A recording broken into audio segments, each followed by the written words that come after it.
Hello, Kozhikode ഭാഗത്തു നിന്നും വയനാട്ടിലേക്ക് എത്താനുള്ള സ്ഥിരം റൂട്ടാണ് താമരശ്ശേരി ചുരം. എന്നാൽ ഈ താമരശ്ശേരി ചുരത്തിൽ എന്തെങ്കിലും ബ്ലോക്കോ വേറെ എന്തെങ്കിലും ഇഷ്യൂസ് ഒക്കെ ഉണ്ടാകുന്ന സമയത്താണ് നമ്മളൊരു ബദൽ പാതയെ കുറിച്ച് ചിന്തിക്കുക.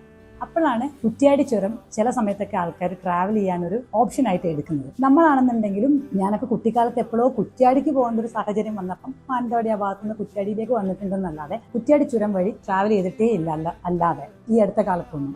ഇപ്പൊ ആണെന്നുണ്ടെങ്കിൽ നമ്മൾ ഒരിക്കലും ഇതുപോലെ വന്ന സമയത്ത് താമരശ്ശേരി ചുരത്തിൽ നല്ല കട്ട ബ്ലോക്കാണ്. വീട്ടിൽ നിന്ന് ഇറങ്ങുന്ന സമയത്ത് നോക്കിയപ്പോൾ തന്നെ നല്ല കട്ട ബ്ലോക്കായിട്ട് കാണിച്ചിട്ടുണ്ടായിരുന്നു. അപ്പൊ നമ്മൾ അതുകൊണ്ട് നേരെ വന്നത് കുറ്റ്യാടി ചുരം വഴിയാണ്. അങ്ങനെ വരുമ്പോഴാണ് ഇതൊരു ചെറിയ മഴയൊക്കെ ഉണ്ടായിരുന്ന ദിവസമാണ്. ഈ ചുരത്തിന് ഇത്ര ഭംഗിയുണ്ടോ? താമരശ്ശേരി ചുരം പോലെ തന്നെ അടിപൊളി നല്ല വ്യൂ ഒക്കെ ഉള്ള ഒരു ലൊക്കേഷനാണ്. അത് കുറച്ചും കൂടെ സ്റ്റീപ്പ് ആയിട്ട് നമ്മൾ ചുരം ഇങ്ങനെ ഇറങ്ങി വരുന്നത് കൊണ്ട് തന്നെ വ്യൂ നല്ല അടിപൊളിയാണ്. വയനാട് മാനന്തവാടി അടുത്തുള്ള ആളുകളും അതുപോലെ തന്നെ കോഴിക്കോട് പേരാമ്പ്ര കുറ്റ്യാടി ആ ഭാഗത്തുള്ള ആൾക്കാരൊക്കെ മിക്കവാറും വയനാട്ടിലേക്കും അവിടെ നിന്ന് ഇങ്ങോട്ടേക്കും വരാൻ വേണ്ടിയിട്ട് കുറ്റ്യാടി ചുരം ആശ്രയിക്കുന്നുണ്ടാവാം. നിങ്ങൾക്ക് ടൈമൊക്കെ ഉണ്ടെങ്കിൽ ഇതുവഴി പോയി